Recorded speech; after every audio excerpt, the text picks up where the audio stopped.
Alright, so this video is probably going to be pretty boring, but I'll try and pepper in cool videos and videos of me doing cool gymnastic stuff throughout it.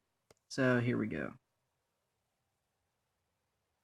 I picked gymnastics because I actually have some experience in it. I've taken gymnastics before, and I've experienced some light gymnastics-related injuries. I used to sprain my ankle, get light sprains on my ankle and wrists.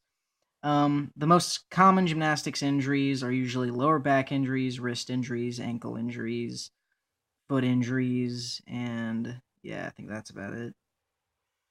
The reason these are the most common injuries that gymnasts deal with is because...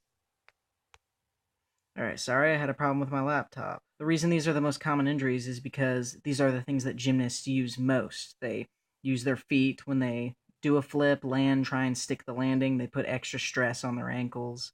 They use their wrists for pretty much the same reason, that their wrists hold all their body weight and can actually be forced to hold a pressure of twice a gymnast's body weight when they're performing.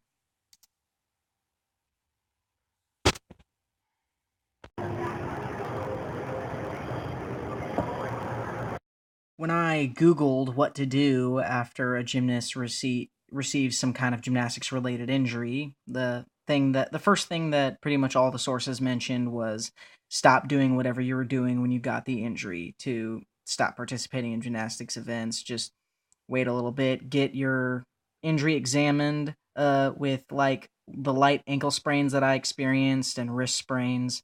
They were very minor and they healed on their own when I just didn't participate in any other activities that would put extra stress on them, and they healed on their own.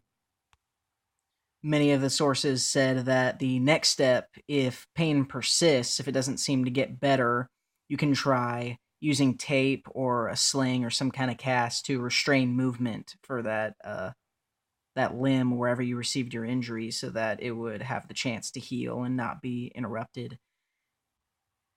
And then they said when you do all that, if pain still persists, then you want to turn to an MRI or have a specialist examine it so that you can accurately assess the situation and see where to go from there. A lot of injuries are actually more severe. Alright. Wait, let me get down here. Dude! Stupid. No, hey! Roar. Roar. Oh my god! One of my friends who also took gymnastics, he hyperextended his knee when he went in for a vault front flip, and he tore his ACL, and he actually had to have surgery on that. It was recommended in the sources that if you tear your ACL, you will probably need to get surgery if you want to continue participating in whatever activity caused the injury in the first place. So he had surgery, and he was basically bedridden for 2 months. Gymnasts really push themselves to the max, and when they try something they're not ready for, they yank on a muscle that isn't used to that kind of stress, and things tear, things rip, things break, and they just, they have to deal with that as a gymnast.